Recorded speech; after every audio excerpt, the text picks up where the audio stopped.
എല്ലാ കൂട്ടുകാർക്കും നമ്മുടെ പുതിയ വീഡിയോയിലേക്ക് സ്വാഗതം. ഇന്നത്തെ നമ്മുടെ വീഡിയോ വളരെ ക്രിസ്പി ആയിട്ട് തന്നെ ഉണ്ടാക്കി കഴിക്കാൻ പറ്റിയ നല്ലൊരു സമോസ വീഡിയോ ആണ്.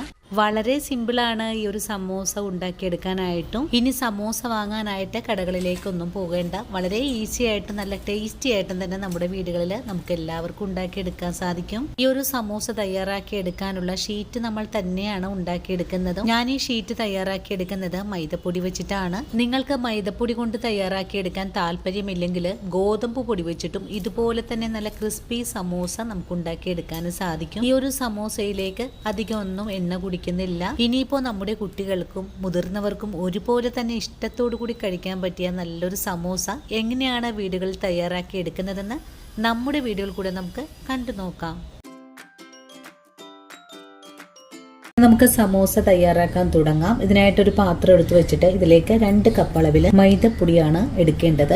ഇനി പൊടിക്ക് ആവശ്യമായ ഉപ്പ് ചേർക്കണം. 1 സ്പൂൺ അളവിൽ ഓയിൽ കൂടെ ഒഴിച്ചു കൊടുക്കാം. ഇനി പൊടിയിലേക്ക് കുറേശ്ശെ വെള്ളം ഒഴിച്ചു കൊടുത്ത് നല്ലതുപോലെ നമുക്കൊന്ന് ചപ്പാത്തിയുടെ അയവിലൊന്ന് കുഴച്ചെടുക്കാം. നമ്മളിപ്പോ 1 കപ്പ് വെള്ളമാണ് എടുത്തിട്ടുള്ളത്. ഇതിൽ നിന്ന് കുറേശ്ശെ വെള്ളം ഒഴിച്ചു കൊടുത്ത് വേണം നമുക്കിതൊന്ന് കുഴച്ചെടുക്കാനായിട്ടും. മൈദ ആയതുകൊണ്ട് കയ്യിൽ ഒന്ന് ഒട്ടിപ്പിടിക്കാനൊക്കെ സാധ്യതയുണ്ട്. അപ്പൊ അതുകൊണ്ട് കുറേശ്ശെ വെള്ളം ഒന്ന് നമ്മുടെ കയ്യിലൊന്ന് മുക്കിയതിന് ശേഷമാണ് പൊടി ഒന്ന് കുഴച്ചെടുക്കേണ്ടതും. അങ്ങനെ നമ്മുടെ പൊടി ഈ ഒരു രീതിയിൽ ഒന്ന് കുഴച്ചെടുത്തിട്ടുണ്ട്. നമ്മുടെ കൈ ഉപയോഗിച്ച് ഇതുപോലെ ഒന്ന് മയം വരുത്താനായിട്ട് തേച്ച് വേണം കുഴച്ചെടുക്കാനായിട്ട്. അങ്ങനെ നമ്മുടെ മാവ് ഞാൻ ഇതുപോലെ ഒന്ന് സോഫ്റ്റ് ആയിട്ട് കുഴച്ചെടുത്തിട്ടുണ്ട്. ഇനി നമുക്ക് ഈ മാവൊന്ന് ഒരു 10-15 മിനിറ്റ് നേരം റെസ്റ്റ് ചെയ്യാൻ വെച്ചു കൊടുക്കാം. ആ ഒരു സമയം കൊണ്ട് നമുക്കിതിലേക്ക് ആവശ്യമായ ഫില്ലിങ് കൂടെ നമുക്കൊന്ന് റെഡിയാക്കി വെക്കാം. മാവ് റെസ്റ്റ് ചെയ്യാൻ വെച്ചു കൊടുക്കുന്ന സമയത്ത് ഇതിന്റെ മേലെയായിട്ട് അല്പം ഓയിൽ കൂടെ ഒന്ന് തടവി കൊടുക്കാം, അല്ലെങ്കിൽ മാവ് ഡ്രൈ ആയി പോകാൻ സാധ്യതയുണ്ട്. ഇനി നമുക്കിതൊന്ന് മൂടി വെച്ചു കൊടുക്കാം. മാവ് ഞാൻ ഈ ഒരു ബൗൾ വെച്ച് തന്നെ ഒന്ന് മൂടി വെച്ച് കൊടുക്കുവാണ്. ഫില്ലിങ് തയ്യാറാക്കി എടുക്കാനായിട്ട് ഇതുപോലെ 3 ഉരുളക്കിഴങ്ങ് ഞാനിവിടെ പുഴുങ്ങിയെടുത്തിട്ടുണ്ട്. ഇനി നമുക്ക് ഇതിന്റെ തോലൊക്കെ ഒന്ന് പൊളിച്ചെടുത്തിട്ട് വരാം. ഉരുളക്കിഴങ്ങ് പൊടിച്ചു കഴിഞ്ഞാൽ പിന്നെ നമുക്ക് ഫില്ലിങ് തയ്യാറാക്കാം. ഇതിനായിട്ട് ഒരു പാൻ അടുപ്പിലേക്ക് വെച്ചിട്ടുണ്ട്. പാൻ ഒന്ന് ചൂടായി വരട്ടെ. ഞാനിപ്പോൾ ചൂടായി വന്നിട്ടുണ്ട്. നമുക്കിതിലേക്ക് ഒരു നുള്ള് ഓയിൽ ഒഴിച്ചു കൊടുക്കാം. ഇനി നമുക്കിതിലേക്ക് ഒരു 15 വെളുത്തുള്ളി ഒന്ന് നീളത്തിൽ കട്ട് ചെയ്തതാണ് ചേർത്തിട്ടുള്ളത്. കൂടെ തന്നെ ഒരു സവാള ഒന്ന് പൊടിയായി കട്ട് ചെയ്തത് കൂടിയാണ് ചേർക്കേണ്ടത്. ഇനി നമുക്ക് ഈ സവാള ഒന്ന് വഴറ്റിയെടുക്കാം. ഈ ഒരു ഫില്ലിങ് തയ്യാറാക്കുമ്പോൾ ഒരുപാട് ഓയിൽ ചേർത്ത് തയ്യാറാക്കി എടുക്കരുത്. അങ്ങനെ ചെയ്യുവാണെങ്കിൽ നമ്മൾ തയ്യാറാക്കുന്ന ഈ ഒരു ഫില്ലിങ് വളരെ ലൂസായി പോകാനൊക്കെ സാധ്യത കൂടുതലാണ്. ഇപ്പോൾ സവാള ഒന്ന് സോഫ്റ്റ് ആയിട്ട് വരട്ടെ. സവാള വഴറ്റുന്നതോടൊപ്പം തന്നെ ഒരു പച്ചമുളക് ഒന്ന് പൊടിയായി കട്ട് ചെയ്തത് കൂടി ചേർക്കാം. ഇനി ഫില്ലിങ്ങിന് ആവശ്യമായ കുറച്ചുപ്പും കൂടി ചേർത്ത് വീണ്ടും നല്ലോണം ഒന്ന് വഴറ്റിയെടുക്കാം. ഇനി നമുക്ക് ഇതിലേക്ക് ചേർത്ത് കൊടുക്കേണ്ടത് ഒരു 2 തണ്ട് കറിവേപ്പില പൊടിയായി കട്ട് ചെയ്തതാണ്. ഇത് കൂടി ചേർക്കാം. വീണ്ടും ഇതെല്ലാം കൂട്ടി യോജിപ്പിച്ച് ഒന്ന് ഇളക്കി കൊടുക്കാം. സവാളയ്ക്ക് ഒന്ന് സോഫ്റ്റ് ആയിട്ട് വാടി തുടങ്ങിയിട്ടുണ്ട്. ഇനി ഇതിലേക്ക് ഒരു നുള്ളു മഞ്ഞൾപ്പൊടി ചേർക്കാം. മഞ്ഞൾപ്പൊടി ചേർത്ത് നല്ലോണം ഒന്ന് വഴറ്റിയെടുക്കാം. ഒരുപാട് മഞ്ഞൾപ്പൊടി ഒന്നും ചേർത്ത് കൊടുക്കേണ്ട ആവശ്യമൊന്നും തന്നെ ഇല്ല. അങ്ങനെ ചെയ്യുവാണെങ്കിൽ നമ്മൾ ഫില്ലിങ്ങും കൂടെ വെച്ചു കൊടുക്കുമ്പോൾ സമൂസയുടെ കളറൊക്കെ നഷ്ടപ്പെടാൻ സാധ്യതയുണ്ട്. അപ്പൊ അതുകൊണ്ട് കുറഞ്ഞ അളവിൽ മാത്രം ഈ ഒരു മഞ്ഞൾപ്പൊടി ചേർത്താൽ മതിയാകും. മഞ്ഞൾപ്പൊടിയും ചേർത്ത് ഒന്ന് വഴറ്റി കൊടുത്തതിന് ശേഷം നമുക്കിതിലേക്ക് 1 ടീസ്പൂൺ അളവില് മുളക് പൊടി ചേർക്കാം. 1/2 ടീസ്പൂൺ അളവില് ഗരം മസാല പൊടി കൂടെ ചേർക്കണം. വീണ്ടും പൊടികളും കൂടി ചേർത്ത് ഒന്നുകൂടെ മുരിയിച്ചെടുക്കാം. ഈ ഒരു സമയത്ത് ചെറിയ തീയിൽ വെച്ചിട്ട് വേണം പൊടികൾ ചേർത്ത് കൊടുക്കാനായിട്ടും. ഇപ്പോൾ പൊടികൾ നല്ലോണം തന്നെ ഒന്ന് മൂത്ത് വന്നിട്ടുണ്ട്. ഇനി നമുക്കിതിലേക്ക് നമ്മൾ നേരത്തെ കാണിച്ച ഉരുളക്കിഴങ്ങൊന്ന് പൊടിച്ച് വെച്ചിട്ടുള്ളതാണ് കേട്ടോ. ഇതുപോലെ പൊടിച്ചു വെച്ചിട്ടുണ്ട്. നമുക്കിത് ചേർക്കാം. ഉരുളക്കിഴങ്ങ് കൂടി ചേർത്ത് കൊടുത്തിട്ട് നല്ലോണം തന്നെ ഒന്നും കൂടെ മസാലയായിട്ടൊന്ന് മിക്സ് ചെയ്തെടുക്കാം. നല്ലോണം തന്നെ മിക്സ് ചെയ്ത് കൊടുത്തിട്ടുണ്ട്. ഈ ഫ്ലെയിം അങ്ങ് ഓഫ് ചെയ്ത് കൊടുക്കാം. ഫ്ലെയിം ഓഫ് ചെയ്ത് കൊടുത്തതിന് ശേഷം ചൂടാറി വരുമ്പോഴേക്കും കൈകൊണ്ട് ഒന്നുകൂടെ കുഴച്ചിട്ട് ചെറിയ ചെറിയ ബോൾസുകളായിട്ട് നമുക്കൊന്ന് ഉരുട്ടിയും കൂടെ വെക്കേണ്ടതാണ്. ചൂടോടുകൂടി തന്നെ ഉടച്ചെടുത്തില്ലെങ്കിൽ ഇതൊന്ന് ഉടഞ്ഞു കിട്ടാനായിട്ട് കുറച്ച് ബുദ്ധിമുട്ടായിരിക്കും. ഈ സമയത്ത് നിങ്ങൾക്ക് ഇതിലേക്ക് മല്ലിയിലൊക്കെ ചേർക്കാൻ താല്പര്യമാണെങ്കിൽ ചേർക്കാവുന്നതാണ്. മല്ലിയില പൊടിയായി കട്ട് ചെയ്തതിന് ശേഷമായിരിക്കണം ചേർക്കേണ്ടത്. അങ്ങനെ നമ്മുടെ ഉരുളക്കിഴങ്ങെല്ലാം ഞാൻ ഇതുപോലെ ചെറിയ ചെറിയ ബോൾസ് ആക്കി വെച്ചിട്ടുണ്ട്. ഇതുപോലെ ഒന്ന് ആക്കി വെച്ച് കഴിഞ്ഞാൽ ഇനി നമുക്കൊന്ന് നമ്മൾ കുഴച്ചു വെച്ച മാവ് ഒന്ന് തുറന്ന് നോക്കാം. നമുക്ക് ഇതിന്റെ മേലെ വെച്ച പാത്രം എടുത്ത് മാറ്റാം. അതിനുശേഷം മാവ് നല്ല സോഫ്റ്റ് ആയിട്ടാണ് കേട്ടോ വന്നിട്ടുള്ളത്. നമുക്കിതിൽ നിന്നും 2 ബോളാക്കി മാറ്റാം. നമുക്ക് ഈ മാവിനെ നീളത്തിൽ ഇതുപോലെ ഒന്ന് നീട്ടി എടുക്കാം. ഇതേപോലെ ഒരു ഷേപ്പാക്കി മാറ്റിയിട്ട് ഇതുപോലെ ഒന്ന് ആക്കിയെടുക്കാം. വളരെ ചെറുതാക്കി വേണം നമുക്ക് ഒന്ന് കട്ട് ചെയ്തെടുക്കാനായിട്ട്.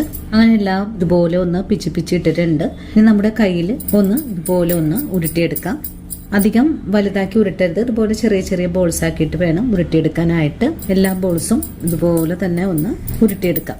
അങ്ങനെ നമ്മൾ ചെറിയ ചെറിയ ബോൾസ് ആയിട്ട് ഒന്ന് ഉരുട്ടിയെടുത്തിട്ടുണ്ട്. ഇനി നമുക്ക് ഈ ബോൾസ് ഒക്കെ ഒന്ന് പരത്തിയെടുക്കാം. പരത്തിയെടുക്കുന്നതിന് മുമ്പായിട്ട് നമുക്ക് കുറച്ച് അരിപ്പൊടി ഇതുപോലെ ഒന്ന് നിരത്തിയിട്ട് കൊടുക്കാം. ഇനി ഒരു ബോൾ എടുത്ത് വെക്കാം, പരത്തിയെടുക്കാം. അങ്ങനെ നമ്മൾ ഇതുപോലെ ഒന്ന് പരത്തിയെടുത്തിട്ടുണ്ട്. ഈ ഒരു കട്ടിയിലാണ് കേട്ടോ നമുക്ക് പരത്തിയെടുക്കേണ്ടത്. കണ്ടോ, നമുക്കിതുപോലെ എല്ലാം ഒന്ന് പരത്തിയെടുത്തിട്ട് വരാം. നമ്മളെല്ലാ ഷീറ്റും ഇതുപോലെ ഒന്ന് പരത്തിയെടുത്തിട്ടുണ്ട്. കണ്ടോ, ഞാനിവിടെ അരിപ്പൊടി മുക്കിയിട്ടാണ് പരത്തിയെടുത്തിട്ടുള്ളത്. അപ്പോൾ നമുക്ക് വളരെ എളുപ്പത്തിൽ തന്നെ തിന്നായിട്ട് തന്നെ നമുക്ക് പരത്തിയെടുക്കാൻ സാധിക്കും. ഇനി നമുക്കിതൊന്ന് മാറ്റി വെക്കാം. ഇനി നമുക്ക് പരത്തിയെടുത്തിട്ടുള്ള ഷീറ്റ് ഒന്ന് കട്ട് ചെയ്ത് കൂടി എടുക്കണം. ഞാൻ ഇതുപോലെ നടുഭാഗത്ത് വെച്ച് ഒന്ന് കട്ട് ചെയ്തെടുക്കുവാണ്. കണ്ടോ, അങ്ങനെ നമ്മൾ ഷീറ്റ് കട്ട് ചെയ്തെടുത്തിട്ടുണ്ട്. കണ്ടോ, ഇതുപോലെ നമുക്കെല്ലാം ഒന്ന് കട്ട് ചെയ്തെടുക്കാം. ഷീറ്റ് കട്ട് ചെയ്ത് കഴിഞ്ഞാൽ പിന്നെ നമുക്ക് ഇതിന്റെ ഈ ഒരു അരികു ഭാഗം നമുക്കൊന്ന് ഒട്ടിച്ചെടുക്കണം. ഒട്ടിച്ചെടുക്കാനായിട്ട് അല്പം മൈദപ്പൊടി ഇതുപോലെ ഒന്ന് കലക്കി വെച്ചിട്ടുണ്ട്. ഈ ഒരു മൈദ മിക്സ് വെച്ചിട്ട് നമുക്ക് ഈ അരികൊന്ന് ഇതുപോലെ ഒന്ന് തേച്ച് കൊടുക്കാം. ഇതുപോലെ ഒന്ന് തേച്ച് കൊടുത്തിട്ടുണ്ട്. ഇനി നമുക്ക് ഇതിന്റെ ഉൾഭാഗത്തായിട്ട് ഈ ഒരു ഫില്ലിങ് വെച്ച് കൊടുക്കാം. ഈ ഒരു അരികു ഭാഗത്തേക്ക് ഇതുപോലെ വലിച്ചുകൊണ്ട് പോകാം. എന്നിട്ട് ഇതൊന്ന് പ്രസ് ചെയ്ത് കൊടുക്കാം. അതിനുശേഷം അടുത്തതും ഇതുപോലെ വലിച്ച് ഇപ്പുറത്തേക്കും കൊണ്ടുവരാം. ഇതുപോലെ ഒട്ടിച്ചു കൊടുക്കാം. ഈ ഒരു ഷേപ്പിലാണ് നമുക്ക് കിട്ടുന്നത്. അടുത്തത് നമുക്ക് ഇതുപോലെ തന്നെ ചെയ്തെടുക്കാം. അങ്ങനെ നമ്മളിവിടെ എല്ലാം സമോസയും ഷേപ്പാക്കി എടുത്തിട്ടുണ്ട്. ഇനി നമുക്ക് ഇതൊന്ന് ഫ്രൈ ചെയ്തെടുക്കാം. ഇനി ഫ്രൈ ചെയ്തെടുക്കാനുള്ള എണ്ണ ഒന്ന് ചൂടാക്കാൻ വെച്ചിട്ടുണ്ട്. എണ്ണ ഇപ്പോൾ നല്ലപോലെ ചൂടായി വന്നിട്ടുണ്ട്. ഓരോ സമൂസയും എണ്ണയിലേക്ക് ഇട്ട് കൊടുക്കാം. നല്ലപോലെ ഒന്ന് പൊങ്ങിയൊക്കെ വന്നിട്ടുണ്ട്. ഇനി നമുക്കിത് തിരിച്ചും മറിച്ചൊക്കെ ഇട്ട് കൊടുത്ത് തന്നെ ഫ്രൈ ചെയ്ത് മാറ്റാം. നല്ല ക്രിസ്പി ആയിട്ടാണ് നമുക്കിവിടെ സമൂസ ഫ്രൈ ചെയ്തെടുക്കാൻ സാധിച്ചിട്ടുള്ളത്. ഈ ഒരു പൊടി കുഴച്ച് വെക്കുന്ന ബുദ്ധിമുട്ട് മാത്രമേ ഉള്ളൂ നമുക്കിത് തയ്യാറാക്കി എടുക്കാനായിട്ട്. രണ്ട് വശവും ഒന്ന് മുരിഞ്ഞു കഴിഞ്ഞാൽ നമുക്ക് എണ്ണയിൽ നിന്ന് കോരി മാറ്റാം. ഇപ്പൊ ഒന്ന് ഗോൾഡൻ കളറിലേക്ക് ആയി വന്നിട്ടുണ്ട്. വീണ്ടും നമുക്ക് തിരിച്ചിട്ട് കൊടുക്കാം. നല്ലപോലെ മുരിഞ്ഞു വന്നിട്ടുണ്ട്. നമുക്കിത് എണ്ണയിൽ നിന്ന് കോരി മാറ്റാം. എണ്ണ എല്ലാം ഒന്ന് പോയി കിട്ടുന്നതിനായിട്ട് ഇതുപോലെ ഒന്ന് ഇളക്കി കൊടുക്കാം. സമൂസ ഒരു പാത്രത്തിലേക്ക് കൂടെ മാറ്റാം. അടുത്തത് നമുക്ക് ഫ്രൈ ചെയ്യാൻ ഇട്ട് കൊടുക്കാം. സമൂസ ഫ്രൈ ചെയ്യാൻ ഇട്ട് കഴിഞ്ഞാൽ ഉടൻ തന്നെ ഇളക്കി കൊടുക്കരുത്. ഒന്ന് ചെറുതായിട്ടൊന്ന് മുരിഞ്ഞു തുടങ്ങുമ്പോഴാണ് നമുക്ക് മറിച്ചിട്ട് കൊടുക്കേണ്ടത്. ഇനി മറിച്ചിട്ട് കൊടുക്കാം. രണ്ടാമത്തെ സമൂസയും നമുക്ക് മുരിഞ്ഞു വന്നിട്ടുള്ളത് കോരി മാറ്റാം. എണ്ണ എല്ലാം പോയി കഴിഞ്ഞാൽ പിന്നെ നമുക്ക് പാത്രത്തിലേക്ക് മാറ്റാം. ഇതുപോലെ തന്നെ നമുക്കെല്ലാം ഫ്രൈ ചെയ്തെടുക്കാം. അങ്ങനെ നമ്മുടെ എല്ലാ സമൂസയും ഞാനിവിടെ പൊരിച്ചു മാറ്റിയിട്ടുണ്ട്. അപ്പോൾ ഇന്നത്തെ നമ്മുടെ വീഡിയോ ഇത്രയേ ഉള്ളൂ. ഇനിയും നല്ലൊരു വീഡിയോ ആയിട്ട് നാളെ കാണാം. അതുവരെയും വീഡിയോ കണ്ട് സപ്പോർട്ട് ചെയ്ത എല്ലാ കൂട്ടുകാരോടും ഇനിയും കാണാനിരിക്കുന്ന എൻ്റെ പ്രിയ കൂട്ടുകാരോടും ഒത്തിരി നന്ദിയും സ്നേഹമൊക്കെ അറിയിച്ചുകൊണ്ട് നാളെ രാവിലെ ഓടിയെത്താം. അതുവരെയും ഒത്തിരി സ്നേഹത്തോടെ വീണ്ടും കാണാം.